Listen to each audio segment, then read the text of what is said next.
बिस्मिल्लाहिर्रहमानिर्रहीम। यका नअबुदु व यका नस्तईन। अहम तरीन खबरों और तजज़िये के साथ मैं तवक्कल हुसैन और आप देख रहे हैं मेरा यूट्यूब चैनल। दो तीन अहम खबरें जो है वो मैं आपके साथ शेयर करने जा रहा हूँ। आपको बताता चलूँ कि अब कप्तान की रिहाई मुमकिन हो चुकी है। अब कप्तान की रिहाई को कोई नहीं रोक सकता।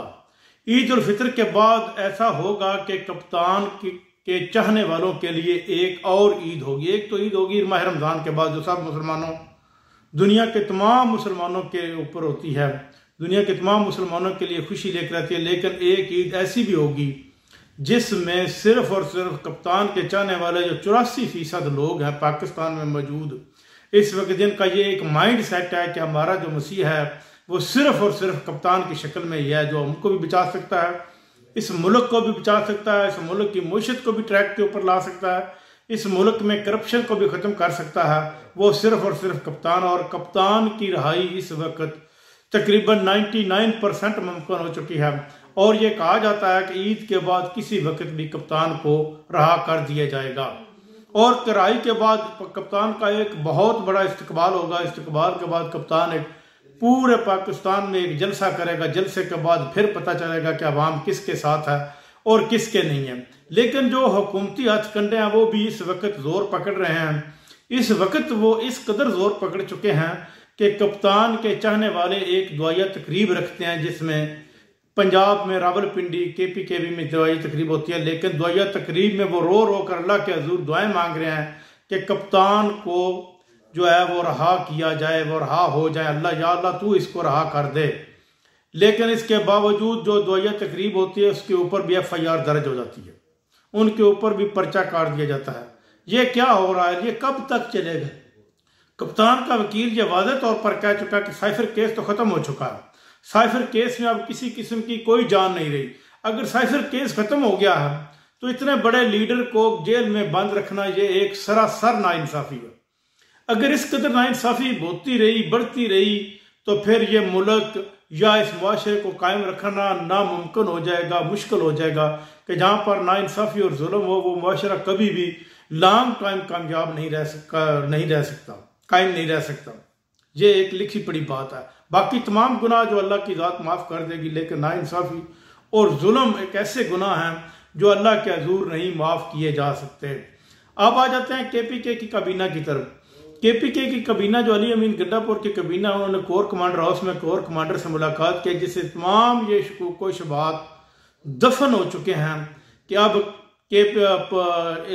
PTI और जो फौज है उनके दरमियान इख्तलाफात जो है वो एक लकीर की मानद है। वो इख्तलाफात नहीं है। फौज भी हमारी है, PTI भी हमारी है। ये दोनों जमातें, अदारा और जमात, ये हमारे मुल्क के ही हैं। अगर फौज है तो ये मुल्क है। PTI वाला कोई भी ये नहीं चाहता कि फौज के साथ इख्तलाफ हो। लेकिन ये KPK की काबीना ने ये दफन कर दिया है लोगों के ज़हनों की बात, जो ये कहते थे कि अब ये किसी सूरत भी मुमकिन नहीं हो सकता कि PTI और फौज के दरमियान जो इख्तलाफ हैं वो बहुत शिद्दत अख्तियार कर चुके हैं। काबीना ने मुलाकात की कोर कमांडर हाउस में, और अब इन लोगों के जो है लिप्स भी सूख चुके हैं कि ये क्या हो गया है।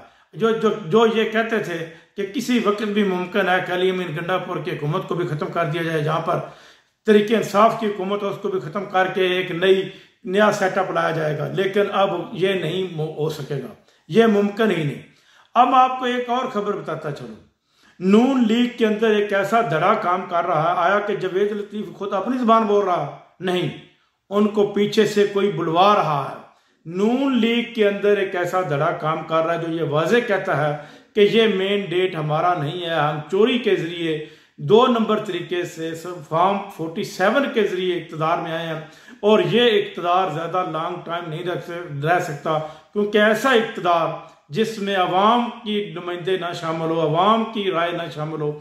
अवाम जब ऐसे नुमाइंदे इक़्तिदार के ऊपर बैठ जाएंगे तो अवाम तो बज़ाता खुद परेशान होगी। अवाम ने ना तो सरमायाकारी करेगी, ना इस मुल्क में इन्वेस्टमेंट करेगी, और ना ही नए कारोबार खुलेंगे। जब तक 84% अवाम ही इस मुल्क की हुकूमत के खिलाफ काम कर रही है, तो फिर ये किस तरह मुमकिन हो सकता है कि ये इस हुकूमत की जो है वो मुल्क को तरक्की दे सके? ये नामुमकिन है। ये ऐसे लोग हैं, ये किसी के कहने के ऊपर एक ग्रुप बन चुका है बागी, नून लीग के अंदर, और मुमकिन है कि ये पंजाब में ऐसा ग्रुप मुतहरक हो जो अपना एक ब्लॉक बनाए और ब्लॉक बनाकर फिर तरीके इंसाफ को सपोर्ट करे। सपोर्ट करने के नतीजे में वही चौधरी परवेज इलाही को वज़ीर आला पंजाब बना दिया जाए। और ये मुमकिन है, ये हो भी सकता है, ये हो भी जाएगा। ऐसी पॉलिसी काम कर रही है। चौधरी परवेज इलाही भी जेल में बैठकर एक ऐसा पत्ता खेल रहे हैं कि जिस पत्ते से ये वाजे हो जाएगा कि वो इलेक्शन भी दोबारा लड़ेंगे MPA का, और वो दोबारा MPA भी मुंतखब होंगे, और मुंतखब होने के बाद फिर वो ऐसा पत्ता खेलेंगे कि वज़ीर आला पंजाब भी मुंतखब होंगे। उधर गुजरात में चौधरी आबद रजा ने भी नून लीग और के खिलाफ ही एक पत्ता खेलना शुरू कर दिया है कि ये हमसे 8,000 या 23,000 वोट लेने वाले किस तरह कामयाब हो गए। ये वाकई भी उनकी बात ठीक है, लेकिन देखिए अब क्या होता है। तब तक के लिए इजाज़त, अगले व्लॉग तक मैं आपसे इजाज़त चाहूँगा। अल्लाह हाफिज़।